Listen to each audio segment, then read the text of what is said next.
Many of us begin exercising to look and feel better. Oftentimes, it's the exercises that could be hurting us. With us this morning is our 2 News fitness expert, Wes Cole, sharing some great gym favorite alternatives in case you do get injured, right? Well, you know, oftentimes people think that it's bad form that can cause injury, and that's true, but oftentimes it's just we're all built differently. Yeah. So sometimes some exercises might work for some person, it might not work for the other. So we have some great basic gym exercises with a kind of a new tweak that we're going to go over. One for shoulder pain. One for shoulder. Shoulder pain is actually one of the most common injuries in weight training, especially in men. And I contribute this to the love affair guys have for the bench press. Everybody's, you know, how much can you bench?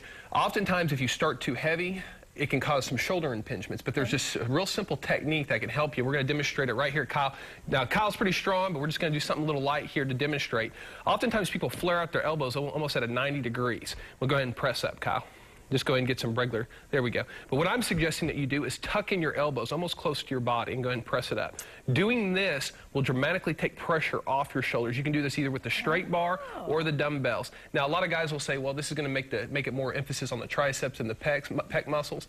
It is true, but especially if you have shoulder problems, I don't really see any other choice that you have, because if you flare at those elbows real high, you're going to really get some rotator cuff issues. So I would definitely, yeah, it would be worth it. Thank you, Kyle. I appreciate it. All right, and if you have lower back pain? Lower back pain is definitely something that a lot of people seem to think it's all about strength, but according to one of the leading experts in spinal studies, it's actually endurance that's very, very important. Kyle, come on out here and just demonstrate a bird dog real quick.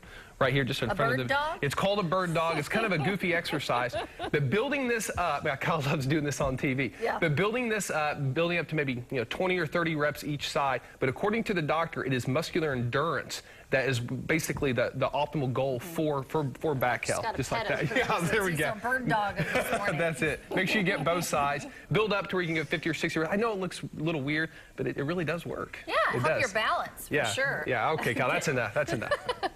All right, we have a question from a viewer this morning. It's from Julie. Julie asks, Wes, can I build muscle doing cardio alone? Good question.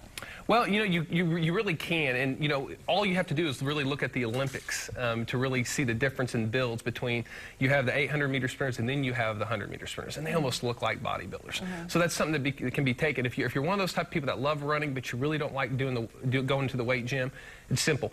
You know, mark off a 50-yard or 100-yard thing and treat it like weight training. Hit 5 or 6 hard-out sprints, and I guarantee you'll wake up so sore in the morning. Sprints build so much muscle. If I could think of one exercise that I would just be stuck with doing, sprinting is just great. Not only does it work your cardiovascular system, but it's one of the few cardio exercises that actually build muscle. So after that long run, before you quit, you know, pick a mailbox and just sprint as hard as you can, and I guarantee you'll feel it in the morning. I think people forget about that. People who like to run a lot, Absolutely. you know, think about going on their jog, but they don't really push it a lot. They don't push it a lot, and of course, you know, you can't sprint, you know, every single day. That's really the drawback. You know, sprinting in high intensity gets a lot of benefits, but I guarantee if you sprint on Monday, you're not going to be able to do it Tuesday. You might not even be able to do it Wednesday. So, you know, be careful. Don't hurt yourself, but it's definitely something that you can include. Good advice. Thank you, Wes. And if you have a question you'd like Wes to answer, go to the weekend morning section of our website, kjrh.com. Click on the habitual health link, or you can call Wes at 749-0960, or go to his gym. He's on Sheridan, east of 46. I'm losing my voice, so I'm sending it over to George.